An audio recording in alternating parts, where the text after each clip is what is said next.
बिस्मिल्लाहिर्रहमानिर्रहीम। अस्सलामुअलैकुम। Centre point सरा ज़ैम मोहम्मद फ़हीम। परून मास्खोतन अचानक मौसम बदल शो अमगो कतल चे पेखवर नौखार मर्दान सवाबे और हर योजे के करक मलाकंड स्वात दीर अचानक तेज़ बारानून शुरू शू तंदर हम योसोजे के प्रेवत योसोजे उनकी और हम लगे द और दगा तेज़ बारानून अचानक मखे तराल और चिकम जमुंगा महकमा मौसमियात ते दागवीदा वैनादा चिपा खैबर पख्तूनख्वा के मूनसून शोरोश हो द मूनसून सीज़न शोरोशे दे और रवाना दी पूरा यवा हफ्ता के दननबा दा बाखपल पूरा जोबन तौरसी और ख़ तेज़ बारानूनबा द खैबर पख्तूनख्वा लर और बर कीवी दा बारानूना स पहला जल मखत नदी रागले देना अवल हम दगा बारानूना मखत रागली दी और दगा जुलाई मियाशवी च दगा मूनसून शोरूशी और आगे न पस मुंगा गुरु च खलक बेकोरशी काल 2010 काल 2015 और शपाड़स और न पस 13 काल 2000 मुंगा कतल ची सिंगा सैलाब रागे और सिंगा खलक द कोरोना बेकोर अकलल दाखल को कोरोना दगा उबो जान सरा उड़ी दी तजावजाती या खलक खपल कोरोना पखपला नशी कंट्रोल कोले जोड़ शेवे समने दी कंस्ट्रक्शन कमजोर शेवे दे या बला मसला दा आगा हर से यो सेटता खुदगा मूनसून हर जल्ला तबाही मखेता रोडी द खैबर पख्तूनख्वा कमा जोग्राफिया दा दागे हवाले सरवेली कीगी चे हर जल्लबा दगा की दगा मसला वी क कोहिस्तानी क चतराली और क स्वाती या डी खानी दगा मूनसून बा दगा तबाही रोडी खुदगे मूनसून न पारा मुंग सोमरा तैयारियों पदीबा नन मुंगा खबर कौ कमुंगा द परुनीना शोरो शेवे दगा बारानूनो यो जायजा वाखलो नो तरोसा पोरे चिकम रिपोर्ट्स मखे तरागली दी द सूबाई डिजास्टर मैनेजमेंट अथॉरिटी PDMA मुताबिक तरोसा पोरे द परुनी बारान लवजा 2 कसान पहक रसेदली दी चिदागवी ताल्लुको द खैबर सरा 2 कसान जख्मियान दी मलाकंड के 2 कसान पहक रसेदली दी आगे सरा सरा करक के और बे आगे नपस मर्दान और यो दोनों जौना हम दी अल तक जख्मियान मखे तरागली दी है कि कोरोना हम रा प्रेवती दी मर्दान के यो माशूम और यो जनाना हम जख्मी शेवी दी कमुंगा ओवरालो गुरु नो PDMA खपली और रिपोर्ट मखे तरावड़े दे और आगे तावी मूनसून कंटेजेंसी प्लान वही लग गया दी आगे कि अगवी अत ज़िले द खैबर पख्तूनख्वा इंतहाई हसास गर्जौली दी जिल दबा ढेर ज़्यादा खतरा भी आगे की कमी दी चतराल DI खान 4 सदा लोअर चतराल स्वात नौखार शांगला और अपर दीर दा आगा ज़िले दी चिदा इंतहाई हसास थी बागे न पस हसास ज़िले हम दी चाहे कि पेखवर बाजौड़ कुरम मोहम्मद और टांग और वसरा नूर ज़िले हम शामिल दी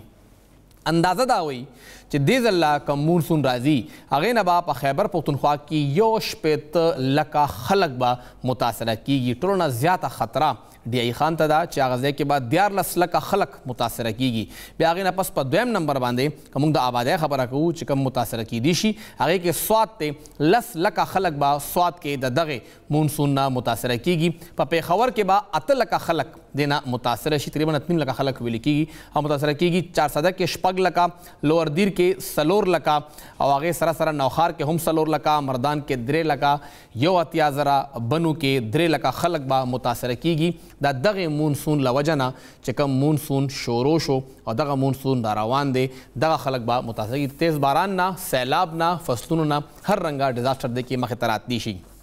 कमुंगे नजर वाचो काल 2010 बांधे नोवेली कीगी चिकम अंदाज़ा दा $3 अरब नुकसान पूरा पाकिस्तान तशेवो दा पूरा खैबर पख्तूनख्वा मुंग कतले वा सिंगर डूबा वा दगा नीम पे खबर दगा नौखार मर्दान 4 सदा कम सूरत हालो स्वाद के नौखार के दगा दिर के और आगे न पस खबर कराजे पूरे लाड़ा टोल मुल्क दगे सैलाब उड़ो नए कि $3 अरब नुकसान शेवो हम दगा जुलाई आखिरने हफ्ता वा चिदा मखतरागलो अमा काल एयर ब्लू हादसा हम शे हुआ खुबिया खलकोना एयर ब्लू हेरा हुआ बोले चिदा अरस शे मखतरागलू और दे की कीगी कि वो सवा और यो अतिया खलक पहक रसे दिलू और खैबर पख्तूनख्वा के मुंग 13 सलोरो कालो हिसाब लगाऊ काल 2019 अतलस नूरलस और शल पिदरे सवा 15 अतिया खलक पदे के पहक रसेदली दी पदगे मूनसून बारानूनो के चे आगे के योसल वो देश सड़ी योसल अत आव्या माशुमान और आव्या जनाना हम पागे के शामिल दी दा चिकम प्लान मखे तरागले दे दा प्लान सूरत हाल बवी दगे प्लान नबा स मुंगता फ़ायदा वी और आया दगे प्लान सरा मुंगा स दगा तबाही कंट्रोल कुलिशु और कना पदे खबर को दे वक्त मुंग सरा उम दगा प्लान जोड़ोलो वाला जनाना कमचे director disaster risk management PDMA Zohra Nigar Bibi दा मौजूदा मैडम शुक्रिया तासो मुंग टाइम राक सिंगा चे मा पूरा दा रिपोर्ट मखेता के खुद जमुंग खलको हमदा वरद उलस हम कतुन को हमदा वरदल चे सिंगा बा दगा पूरा सुबह के दा रिपोर्ट दा बखा यो अलार्मिंग सिचुएशन मखेता रागले दे टोलो न पे सवाल दादे चे आखिर दा रिपोर्ट मखे तरागे चे दादा अर्स की दिशी देने में मुंगता फायदा सरसी खैबर पुख्तूनख्वा ता दगे रिपोर्ट ना सो फायदा मखे तरात लीशी लैंड डेवलप कोलो द पारा چې زموږ د سمرا کنسلټیشنز شو بیا چې موږ سمرا ډیټا کلیکټ کا د ډیسټریکټ ډیزاستر مینجمنٹ یونټس نا دی بیسس باندې موږ ته پته ولګی دا چې ډیسټریکټس ولنریبিলিټی صدا کم ډیسټریکټ کم هازارد ته ولنریبل دی ډیسټریکټس کې موږ ریسورس میپینګ کو چې ډیسټریکټ سره کم آیټمز د ریلیف پراته دي او بیا د ولنریبিলিټی په حساب باندې موږ هر یو ډیسټریکټ ته پراپر ریلیف آیټمز ډیسپیچ کو اغال تغی ته ورسیدل دغه شان چې کم زموږ ریلیف فند وی چې هغه زموږ د ډیپټي کمشنر په ډسپوزل باندې پروت وي چې هغه نه هغه کمپنسیشنز پے کوي او ریلیف اکټیویټیز کوي هغه په مت کې مونږ هر یو ډیسټریکټ ته سفیشینٹ اماونٹ ریلیز کو اوس د ډیسټریکټس په ډسپوزل باندې پروت دی دغه شانت زمونږ چې کوم پری ډیزاستر کیمپس وی هغه مونږ 184 نمبر په ټول ډیسټریکټس کې آئیډینټیفای کو چې خدا نه خواسته کسدا سي حادثه کیږي سو ډیزاستر راځي په مونسون کې نو هغه کیمپس به ایویکویشن د لپاره یوټیلایز کیږي تاسو خبره کوي لګیا میډم چې تاسو ډیپټي کمشنر ته فندز هم ریلیف شو هغوی ته ټینټونه ملو شو کچن سیټس وغیرہ هم جاری شوي دي دا آیا ذمہواری صرف د PDMA دا یا که نور ادارې هم ورسره شته ولې چې موږ ګورو چې PDMA خو صرف د ریلیف اینڈ ریهیبلیټیشن ادارې سره یو اتھارټي ده خو موږ سره نور هم 31 ډپارټمنټس دي لاین ډپارټمنټس دي د هغه ډپارټمنټس بیا د ارڅ کې څه کردار دی پروونشل لاین ډپارټمنټ سره چې زموږ کم کنسلټیشنز وشو پاغې کې مونږ غي سنسټایز کو بیا زموږ سپیسیفیکلی ټول ډپارټمنټ ته لیټر ایشو کو چې تاسو خپل سیکټر سپیسیفک مونسون کنټینجنسي پلان جوړ کړئ مونږ سپیسیفیکلی لوکل گورنمنٹ سره TMS سره د اربن فلډینګ په حواله سره میټینګ کو چې هغه د اربن فلډینګ کنټرول کولو د پراپر میجرز اډاپټ کی اربن فلډینګ زموږ چې دا کوم فینومینا دا نو دا مونږ په دې میجر میټروپولیټن سټي چې څنګه پېښور کوهاټ مردان DI خان ایبټ آباد سوات پدې کې ډیره فیس کوو دغه شان بیا موږ لوکل گورنمنٹ ډپارټمنټ ته ریکویسټ وکړو چې تاسو دا چې کوم ساين بورډز دي بل بورډز دي د دې یو سروې وکړي چې کوم داسې خراب کنډیشن کې دي نو هغه تاسو ریپلیس کړئ چې هغه په مونسون کې څه حادثه وجہ نشي جوړه مونسون کنټینجنسي پلان چې کوم مونږ د روان مونسون سیزن د لپاره منصوبه سازي کړې ده د بنیادی مقصد دی چې مونږ ویل پریپیرډ او ټایملی PDMA هر کال مونسون کنټینجنسي پلان ډیولپ کړي د کال مونږ دغه ایکسرسایز د مارچ فرست ویک نه سٹارټ کو ډے فرست نه مونږ ټول سټیک هولډرز په دې پروسس کې انوالو کو پراپرلی هغه مو کنسلټ کو زمونږ ډیبریفینګ سیشنز شو ډیسټریکټ ډیزاستر مینجمنٹ افیسرز د لپاره ایډیشنل ډیپټي کمشنر ریلیف چې کوم زمونږ په ډیسټریکټ لیول باندې ډیډیکیټډ پوزیشنز دي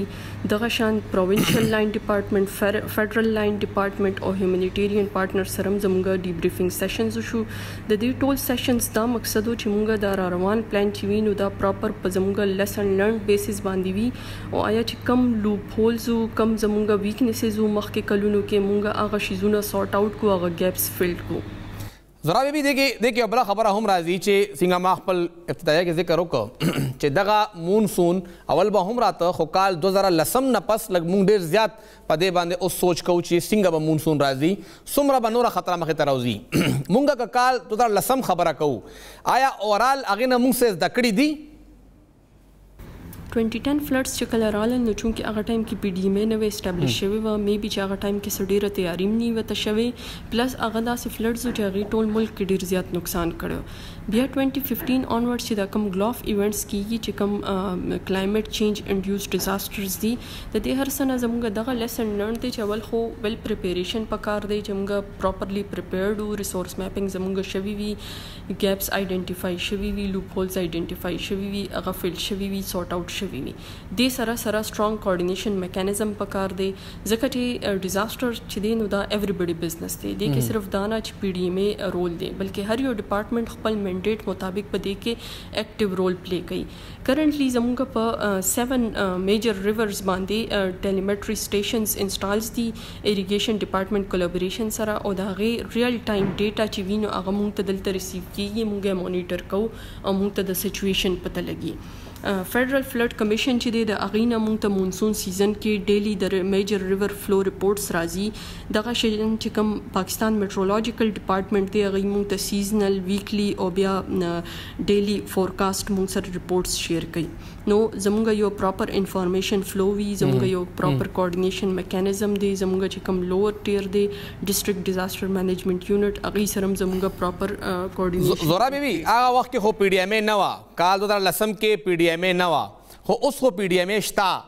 د کال تاسو سټډي هم پورا وکړه ار سمخه ترالل اوس مخ کې سدي د زلا مونسون کې دغه تباہی چې کوم مخه تراتلی شي ممکنه تباہی الله دې نه کې دا مخه سمخه تراشي یو شپته لکه خلق به متاثر کیږي د اغه اشارو د لپاره د پی ډی ایم ای س پلانینګ دی پی ډی ایم ای په خپل لیول باندې را روان مونسون د پاره ټوله تیاری کړې ده مونږ ویل پریپیرډ یو مونږه کوارډینیشن میکانیزم ان پلیس ته چې کوم ریکوایرډ ریسورسز دي هغه اویلیبل دي چې کوم پریویس کنونشنل ریاکټیو اپروچ مونږه اوس هغه نه روزو پروایکټیو اپروچ طرف ته روان یو زمونږه ډیډیکیټډ ډي ار ایم وینګ اسټابلیش دی چې کوم دغه شان ډیزاستر ریسک ریډکشن د پاره سټریټیجیز پلانز او اس او پیز ډیولپ کړي دغه شان زمونږه پروینشل ایمرجنسي اپریشن سنټر 24/7 اپریشنل وی زمونږه چې کوم 1700 ټول فری نمبر دی هغه 24/7 پبلک لپاره یو ایکسس دی ټایم ټو ټایم مونږه په سوشل میډیا ریډیو او په پرنٹ میډیا کې خپل اویرنس کمپینز هم چلو او مونږه را روان مونسون د پاره چې کوم ډیزاستر ریسک ریډکشن دی هغه مونږ خپل پارت باندې چې څومره هیومنلی پاسبل دي هغه افورټس مو کړی دي اوس هم کو او نور بم کو او ان شاء الله د الله خوښی نور را روان مونسون نقصانات زورا بیبي دا تاسو کوم خبره کوي مونږ په خپل ارس مخ کې کو لګیو خو ظاهري خبره پی ډی ایم ای ځان لنه دی زما سوال به لګون ته ریپیټ کیږي خو بهرحال نور محکمه دغه ته کوم تاسو پلان دی تاسو کوم پلان نو چې پی ډی ایم ای تیار دی مونږه پرو اکټیو اپروچ خپل ک مونږه ارس مخکې نه ریلیز کړل ډیټا مخې تراله تاسو ضلعي انتظامیه خبر کړه چې کوم انتهایی سنسټیو علاقې دي هغه هم تاسو خبر کړی دي نور ډپارټمنټ باندې کې د نسکي تاسو سره د هغه سم راسته ده ما چې څنګه تاسو ته وایي چې مونږ الریډي پروینشل لاین ډپارټمنټ سره پرایر کنسلټیشنز شوي دي هغه ته مو دغه ریکویسټ کړي چې هغه خپل سیکټر سپیسیفک مونسون کنټینجنسي پلانز ډیولپ کی ولنربلټي اسسمنټس وکي دا چې کوم کرنٹ مونسون دی د پاره چې موږ سره پاکستان میټرولوژیکل ډپارټمنټ کوم فورکاست دی هغه مطابق دغه مونسون به نارمل وي مطلب سر ډیر زیات رینز پکې نه دي ایکسپیکټډ خو بیا هم د هغه چې کوم فورکاست وي نه هغه چونکه ریجنل بیس باندې کیږي داسې لوکلایزډ د غنښت چې موږ ته هغه لوکل لیول باندې س فورکاست راکې او زمونږ په لاست مونسون کې دغه ایکسپیرینس وشو په شاګرام کې چې الته کلاود برسټینګ ایونت وشو او هغه د وجه ډیر انساني زیاو شو زهرا نگار بیبي ډېره شکریا تاسو ډایریکټر ډیزاستر ریسک مینجمنٹ خیبر پختونخوا چې کوم د وخت کې ډیزاستر مینجمنٹ اتھارټي دا هغه کې په دغه عہده باندې کار کوي موږ ټایم را کړ شکریا او پورا رپورټ چې کوم تاسو مخې ته راغلی دی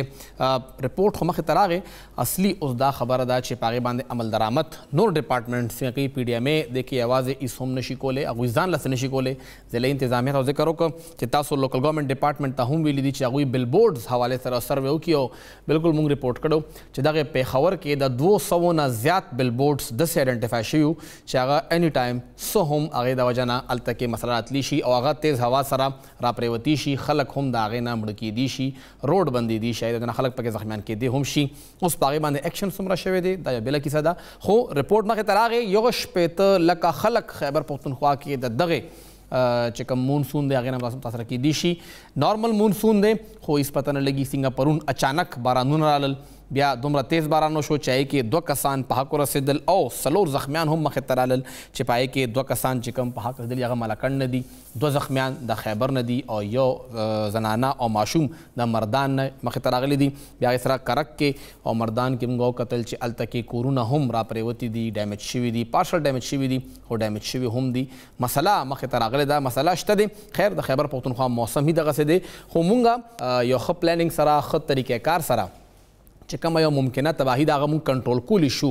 ډېره غټه تباهي ته مونږ څوک نشو پرېښودی او ډېر ضروري دا خبره چې کوم 99 مقامات 99 پوینټس آیډنټیفای شوي وو په دغه دریای سوات باندې چې کوم هلته کې تجاوزات دي، یو مافیا ده د هغوی دا بلډینګونه دي، په هغې باندې خیر ایکشن هم شوی دی خو هغه سیکشنونه شو څنګه چې په بنو کې شوی دی. یو مضبوط ایکشن پکار دی چې هغه وشي چې دغه تجاوزات لرې کړي شي. پیښور دغه بوډني ناله وه، هلته کې به هم دغه مسله وه خو چې کله هلته کې یو سخت اپریشن وشو او بیا هلته کې حفاظتي پوښتې ولګېدې نو مغه ناله ده او مغه بارانونه کېږي، یو کور هم نه وړي ولې چې اوس هغه په خپل حدود کې ورسره راغلي دي. همدغسې هغه ځای کې هم پکار ده چې دغه ایکشن وشي او چې کوم ذموار خلک دي د هغوی خلاف ته هم کاروایي وشي. تمه لرو چې دغه مونسون به زیاته تباهي نه کوي، یو ښه موسم دی، ښه طریقې سره راشي، فصلونو ته هم اوبه پکار دي او دغه بارانونه چې کېږي نو هغې د وجه نه به دغې فصلونو ته دغه فایده رسي. پروګرام کې او د دمه شاملو او د مې نه پس چې کله مونږ واپس راشو نو بیا به مونږ خبره کوو د وفاق کې یو قانون مخې ته راغلی دی کوم چې سینټ نه پاس شوی دی ډومestic وایلنس بل حوالې سره، په هغې به خبره کوو. مشرق ټي وي سره اوسئ.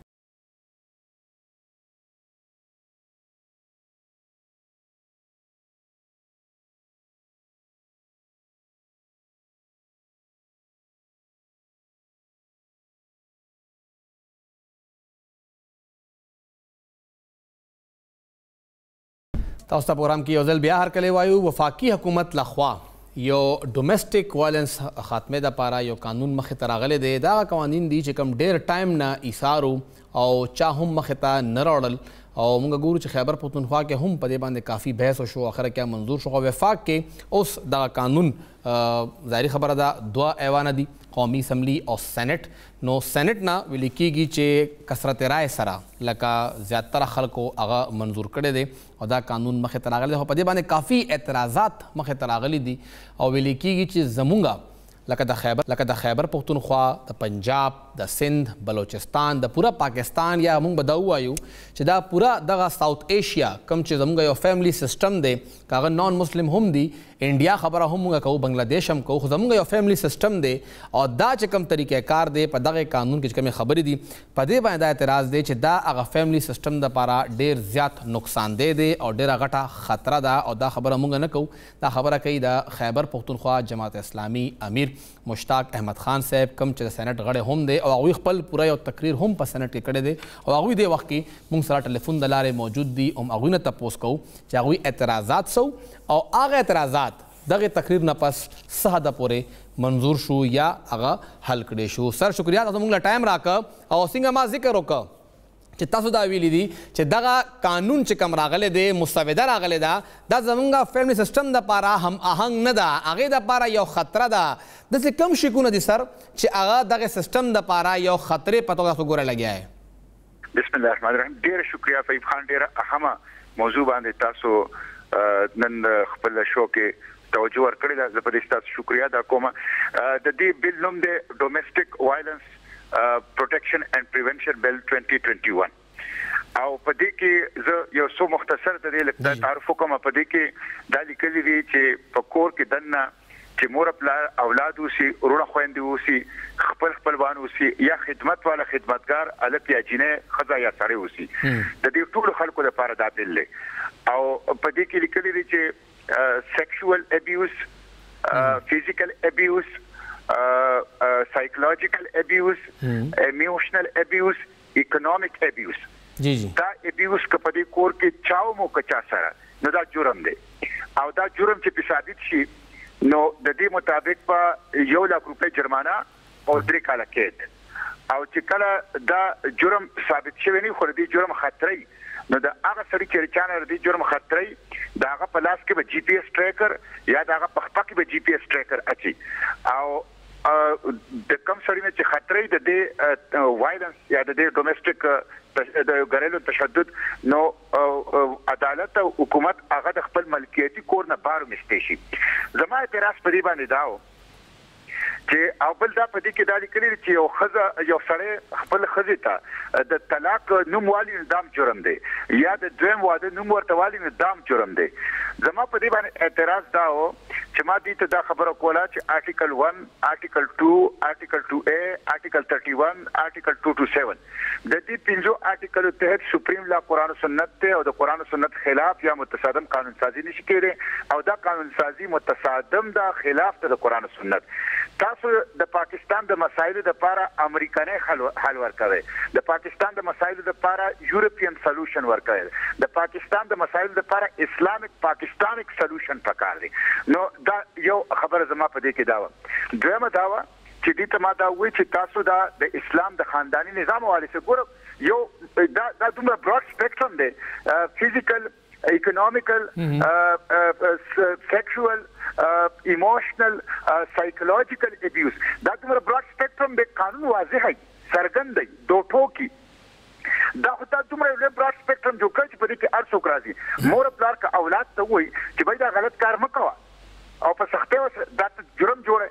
ورونه خويندې کوي دا ته جرم جوړه مشر کا کشر ته وایي دا ته جرم جوړه ته خو هر یو سره انډیپندنٹ کې او خصوصا زموږ چې کوم دلته د مشرۍ او د کشرۍ نظام دی د ادب او آداب نظام دی هغه تبا کې ایون په فلوریډا کې د امریکای په ریاست فلوریډا تو کوم خبر کوي لګیا چې دغه دوه خبرې دا خو پکې بالکل شته دي چې یو خاوند خپل ښځې ته د طلاق دھمکی ورکی نو دا به هم کرایم کې راځي یا هغه ته د دویم واده دھمکی ورکی نو دا به هم کرایم کې راځي. د دویم واده خو زه منم چې ټیک ته هغه خو شرعي طور باندې یو حق دی هغه خاوند ته ملاو دی خو نه ګڼه چې د طلاق اکثر لټکي زموږ سړي استعمالوي د یو زنانه ټارچر کولو دپاره د هغې بې بسۍ د وجه نه هغه تنګوي هم او دا خبرې ته کوي. ګوره چې د هغې د اسلام د ډومestic وایلنس دپاره حل رایسته ما په سرند زما تقریر کې تاسو اوریدلی ما په هغه کې وی چې اسلام څلور مدارج او پنځه نصیحت کړی دی. رومبه مدارج دا کړی دی چې د ښځې او خاوند په منځ کې مطلب دار مسلې او ښځه ګناهګاري نو سړی د تن خپل سړی د پوهه کیغه یا ښځه د هغه پوهه کی یا مطلب دار ښځه او سړی په منځ کې مسلې خاوند او ښځه په منځ کې مسلې نو هغه خپل کټونه جدا کی. درې مدارج چې هغه مطلب دار ایون دا چې اسلام ته دې اجازه ورکړې ده چې ته د تعدید د پاره د پوی د پاره د اصلاح د پاره والي شي زنانه خو هغه داسې والدي چې په نازکو شو په مخ باندې نه هغه نشان نه او علما او فقها دغه په مسواک باندې وال یعنی معمولی انداز سره هغه چیرې دغه تعدیب او اصلاح لکه علامتي طور باندې خبره ده صرف علامتي طور او د تعدیب او د اصلاح عادتا نه ده دا غینه مطلب دا چې د لطف غشتو انجای کول د پاره نه او څلورمه ده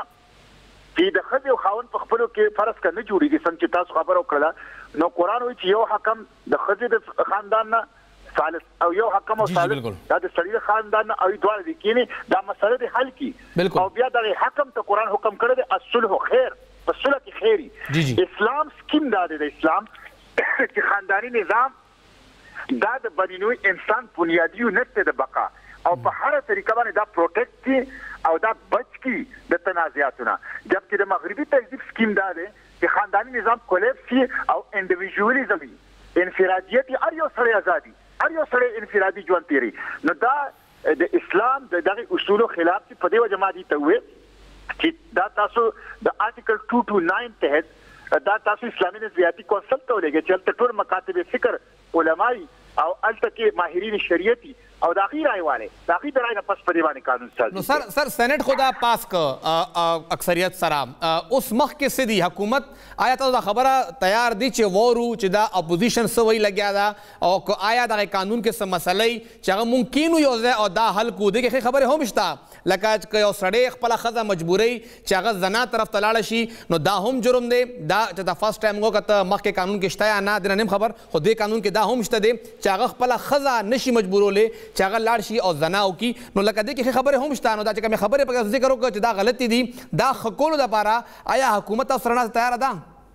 فاهم صاحب ما تاسو ته وې ما په خپل تقریر کې په سېنات کې بالکل ابتدا کې دا وې اخر کې چې تاسو انټنشنز ارادو باندې زموږ شک نشته لري تاسو انټنشن او اراده به ټیک چې ګریلو تشدد ختم شي او ډومېسټک وایلنس شته د زنانو په مخ باندې خلک تیزاب داسې جاهل ظالمان خلک شته زنانه قتلې بدترین تشدد په زنانو باندې کوي نو دې نه انکار نشته دی خو د دې مسلې حل به د امریکې نه نزده کې د یورپ نه به نزده کې د قرآن او سنت نه به زده کې د خپل کلچر د خپل آداب څنګه تا خبره وکړه جی اسلامي کلچرم مشرقي آداب او روایات او کلچرم په هغه کې دنه به د دې حل ګوري نو موږ دا حکومت ته حکومت هغه وخت ما دا خبره نه بدله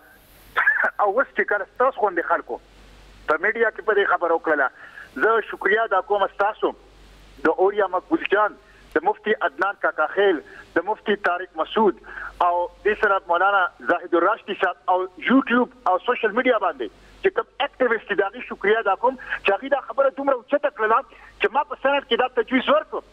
چې دا سی آی ته ولېږي ما سره چې اتفاق ونکړ نن دغه پریشر د وجنه وزیر اعظم د بابر اعوان په ذریعہ سره سپیکر قومي اسمبلی ته خط لیکه چې دا سی آی ته کونسل اف اسلامیک ایډیالوژي ته دا بل ولېږي چې په دې باندې اعتراضات او دا بل مو سی آی ته زی دا بل مو سی آی ته زی تاسو سره د پی ټی آی خلکو ته ما سېنیټرانو تاو داغي پارلیمنټریان ته چې انګوټا چاپ ما جوړیږي رپر سټیپ ما جوړیږي تاسو پولیټیکل سلیو نه تاسو انسانان یې آزاد یې خپل ضمیر مطابق مطالعه کوي غور و فکر کوي سوچ و بچار کوي او بیا د خپل ضمیر مطابق اقدام کوي دا خو پولیټیکل سلیو یې تاسو نن چې عمران خان دا وی چې سی آی آی ته دا ولېږي دغه پارلیمنټریان په سېنات کې چې دا بل پاس کړی داغي په مخ څه پاتې شو هغه ملامت شو او داغي موقف غلط ثابت شو او زما موقف درست ثابت شو خو سر دا خبره ده چې حکومت هم اور صحیح د اپوزیشن کاغوی دا غنی چې سیاست لل پکار دی نو دا خو بیا یو پوزټیو سایډ راغی د حکومت سایډ نه هم نو دا پوزټیو سایډ الا غیره چې فهم سره تاسو دا خبره اوچته کړه بالکل سر هم نو خو لکه سر مونږ ته هم تاسو لاره خولا چې کم دی وګه په قانون پوي خلک دي تو جوته او سو پیاز دا پالیسی پرې ده صحیح په ابتدا کې پروئیکټیولی ایجابي تور مثبت تور چې څوک د تخت تجاویز درکې چې د دستور مطابق د پاکستان په مفاد کې د عوامو په خیر ښېګړه کې عقب لوي دا نه چې خلک په یو کمپین شروع کوي او تاسو به ایکسپوز کوي تاسو به بربنډي نو تاسو بیا مجبور د خوب او د یری نه راځي او هغه موقف په صحیح او درست تسلیموي ډیره شکریا سر تاسو موږ له ټایم راک او ظاهري خبره ده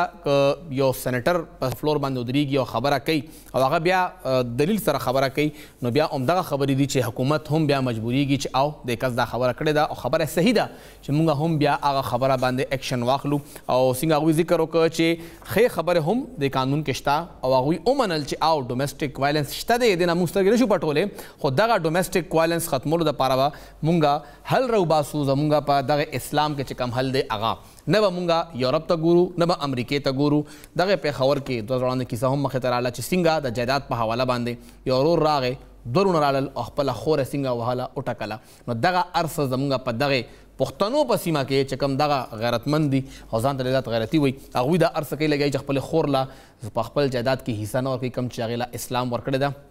دا ډومېسټک وایلنس شته دی او څنګه چې دا خبره وشوه دا به سی آی ته ځي نو تمه لرو چې سی آی به په دې باندې اوس کلونه نه اړوي په میاشتو کې دننه هغوی کار دا دی هغوی دې لپاره ناست دي نو کم از کم دا خپل کار دی په وخت پوره کړي او په وخت یې دې باندې جواب ورکړي دې نه مخکې هم بلا شي بیلونه تللي دي او مونږ کتلي چې هغه لټکاو شوي هم دي ډېر وخت پورې ایثار شوي هم دي ښه وخت کې هم بیلونه راغلي دي خو زیاتره بیلونه ایثار شوي هم دي تمه لرو چې دا بیل به په وخت باندې واپس قومي اسمبلی ته راځي او بیا به اتفاق رای سره دا بیل پاس کیږي یو وړه شنده ماخلو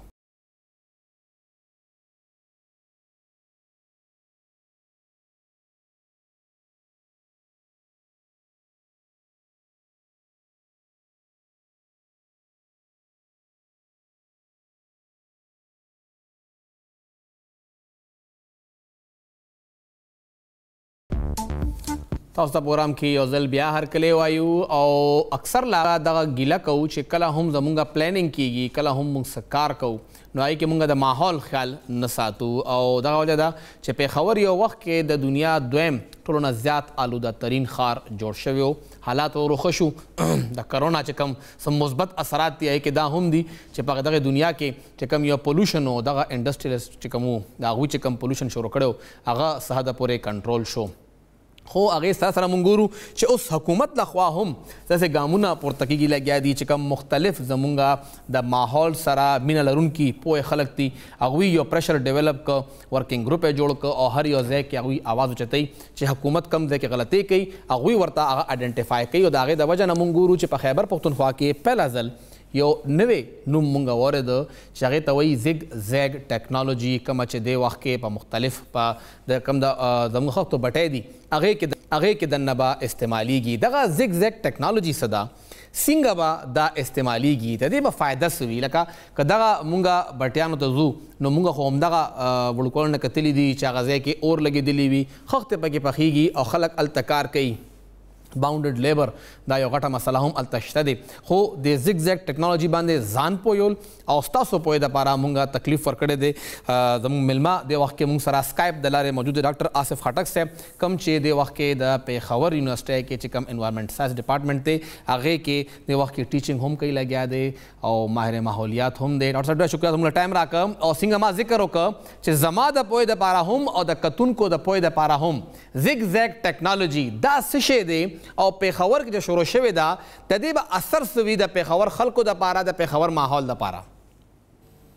جی ډیره مننه شکریه چې تاسو ماته دا موقع راکړه چې زه تاسو پروګرام کې شامل شم او په دې اهم موضوع باندې خبرې وکړم وړومبی خو به زه صرف تاسو دا خبرې کوم موږ چې کوم فضایي الودګي ده یا هوایي الودګي ده هغه په پېښور کې ډېره زیاته شوې ده او کوشش دا دی د انفرادي سطح باندې او د حکومت سطح باندې چې دا الودګي کم شي او د دې لپاره مختلف طریقې کې دی شي اول خو په دې ځان پوهېږو چې د هوا الودګي په کوم ذریعه کېږي نو یو خو کارخانې دي دې نه علاوه ګاډو نه چې کوم دا اخراج کېږي هغې سره هم ډېر لوګی او ګیسونه چې کوم دي هغه زموږ هوا ته ځي دې نه علاوه چې کوم د خښتو بټۍ تاسو ذکر وکړه نو دا هم یو ډېر غټ سورس دی چې هغې نه دا لوګی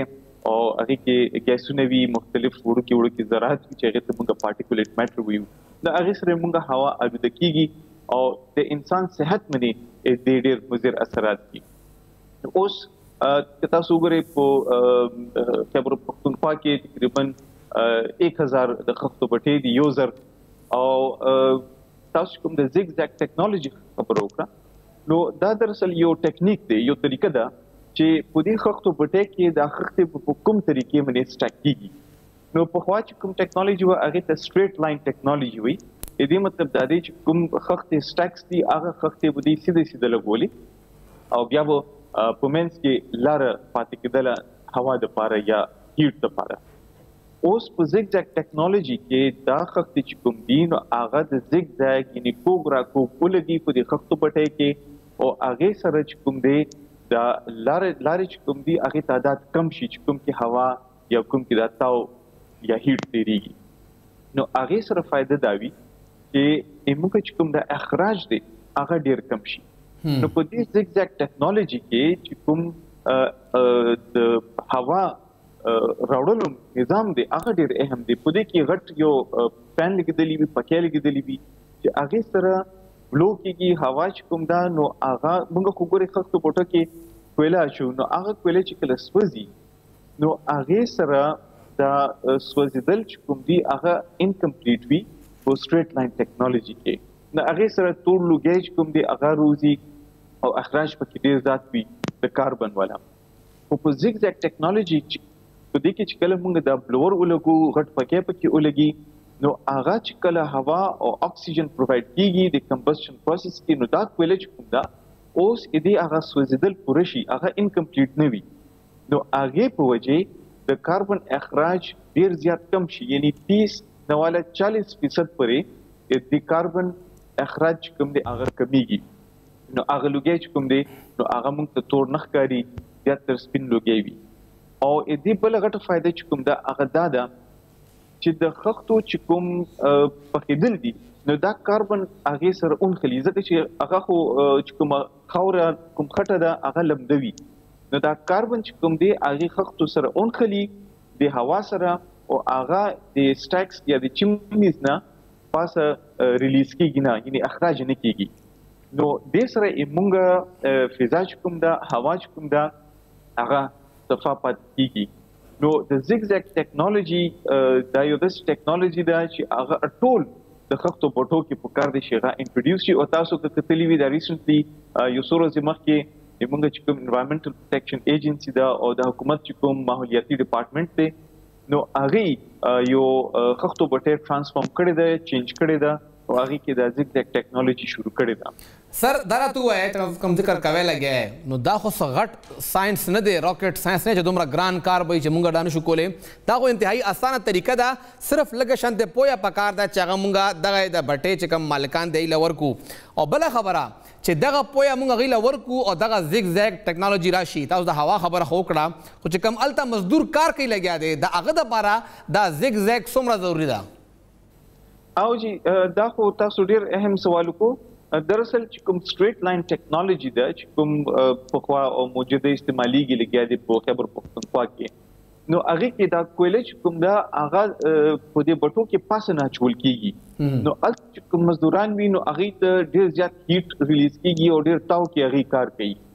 نو اوس د زیګزیګ ټیکنالوژي یو فائدہ دا ده چې هغه کې کویل کم استعماليږي څنګه چې ما تاسو ته وړاندې ذکر وکړو چې هغه کمبشن پروسس کمپلیټ شي نو هغه کویل چې کوم دا پورس وځي نو یو خو فائدہ دار چې امیشنز کم کیږي اخراج کم کیږي د ګیسونو بل طرف ته فائدہ دار چې کم کویل استعماليږي نو چې کم کویل استعماليږي نو هغه لپاره د هیلث اند سیفټي چې کوم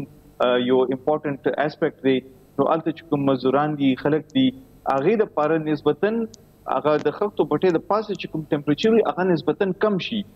نو چې کوم ورکینګ کنډیشنز دي یا الته چې کوم د کار کون کې چې کوم حالات دي نو هغه کې قدرې بهتري راشي نو نه صرف ماحول لپاره دا ښه دی بلکې الته چې کوم ورکرز دي نو هغه لپاره هم دا ډیر ښه دی او چې کوم دا ورکر دي اکثر له دوی د ساه بیمارو سره دی لګه مسله وي هغه ساه نشي اغسته انتهایی کمزور پاتې شي ډیر زیات کمزور هم وي رنگ سوځېدلی وي نو آیا دې عرصه کې به هم ایته فائدہ رسی جی بشک چې کله امیشنز یا کوم اخراج دی هغه چې کله کم شي نو په خواوشا کې چې کوم کلی دی یا الته چې کوم داخله کار کوي نو هغه صحت منیم بو ډیر مثبت اثر وي او کته سوګري د سره چې کوم اسوسییټډ بیماری دي یعنی استما شوا یا چې کوم د پلوړو نوري بیماری دي نو امید دی چې هغه کې په قدر کمی راځي خدا ګوري یو فیکٹر په تاسو نه کنسیډر کوي د ایر پولوشن یا د هوایي الودګي چې څومره مختلف فیکټرز دي نو په کار دا دي چې هغه ټول منې موږ کنټرول وي او هغه موږ کم کو نو دې فائدہ بدای چې یو کلیکټیو افورت وشي او ان شاء الله موږ به دا ګورو چې د پیښور چې کوم اوسیدونکو دي نو هغه باندې د ایر پولوشن اثرات په ان شاء الله کمیږي ډاکټر صاحب تاسو ذکر وکړ سټریټ لاین او زیګزیګ کې چې کوم پورا تاسو ډیفرنشیټ هم کا درته وای چې یو چې کومه بټه دا هغه کې د نه چې موږ زیګزیګ طرف ته زو د سټریټ لاین نه زیګزیګ ته زو نو په یو مالک باندې با څومره خرچه راځي اضافي چې هغه انویسټمنټ وکي او دا ټیکنالوژي کوم دا هغه زیګزیګ ته واړی جی تا ډیر اهم سوال دی ځکه چې موږ خپل کاروبار کې دام کتل غواړو چې څومره انویسټمنټ کیږي او هغه سره موږ ماحول څومره پکې دی شي نو دا چې کوم زیګزیګ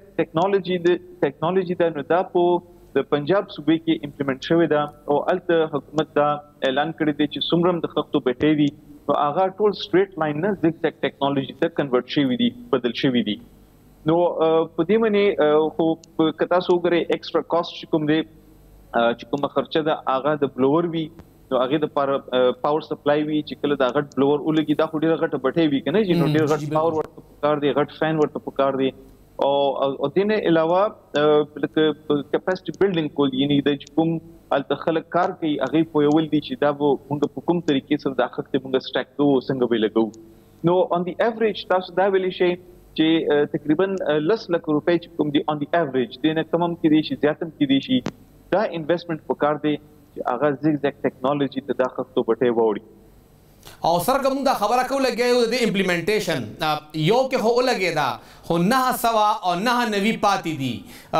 پہلا سټیپ اغستو کې مونږه تقریبا 3 کال ولګول دا باقی سټیپ به مونږ کله اخلو دا خو په کار دی چې ډیر مخکې مونږ کوم ماحول دی هغه طرف ته مونږ رجحان زیات شوی وي او اوسم چې څومره کار کیږي نو هغه اپریشیټ کول پکار دی ځکه چې حکومت ته داسې یو سټریټجي یو لایحه عمل جوړول پکار دي چې هغه خلکو ته دا دې فائدې وړاندې کی، خاص کر چې کوم مالکان دي د خفتو بټو ولا نو انویسټمنټ لپاره سبسیډیز پکار دي، حکومت ته پکار دی چې څوک دا ټیکنالوژي نشي افورډ کولای نو حکومت هغه ته سبسیډیز ورکړي او پبلک پرایویټ پارټنرشپ چې کوم دی هغه پروموټ کو. دا یو بټې چې کوم چینج شوی دا نو دا په دې پبلک پرایویټ پارټنرشپ په بیسس باندې هغه تبدیل شوی دا، بدل شوی دا. نو په دې طریقو باندې موږ د خښتو بټو مالکان په کانفیډنس کې اخستې شو او امید لرو چې هغه خپل دا تاسو سره چې کوم تاسو زیاتره چې کوم ژوند دی هغه تعلیم سره تیر شوی دی، خو خامخا به پریکټیکل تفیل ته هم تللی خلکو سره ملو شوی چې کوم دی وخت د بټو مالکان دي د هغوی ریسپانس څنګه دی؟ ولې چې هر یو کس چې کوم دی هغه پیسو دپاره کار کوي، پیسو طرف ته ګوري، آیا هغوی تیار دي چې هغه به سټریټ لاین نه زیګزیګ طرف ته ځي؟ جی بالکل که تاسو وګورئ د کوم سبسیډیز خبره ما وکړه که حکومت طرف نه تعاون کیږي، مالی امداد کیږي په دې کې نو د خلکو چې کوم رجحان دی هغه هم دغه چې موږ ته صفا ماحول پکار دی او موږ خپل کاروبار چې کوم امپیکټ دی هغه موږ کم نه کم یعنی ماحول خراب کړو د خپل کاروبار سره. نو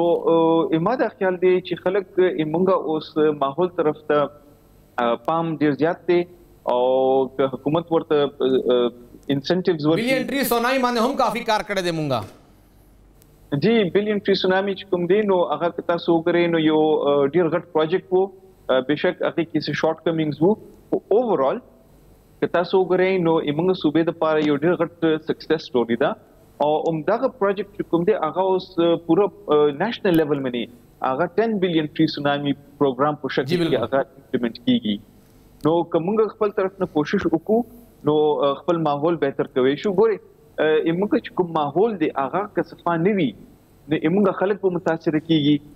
دا چې کوم بیماریان دي هغه به ورځ په ورځ زیاتېږي. خټک صاحب چې موږ پېښور نه کوم خبره شروع کوو، آیا پېښور سره دغه زموږ چې کوم دغه بټاخش دي یا دغه بټیانې دي دا په کم علاقو کې زیاتره دي، زیاتې په کم ځای کې دي؟ اکثر لا پېښور زموږ د وخت کې کیپټل سټي ده او موږ ته ښکاري، خو که ته لرې سیمې به موږ ته ښکاري نه چې هلته روان څه دي، هلته ګورنمنټ هم تپوس نه کوي.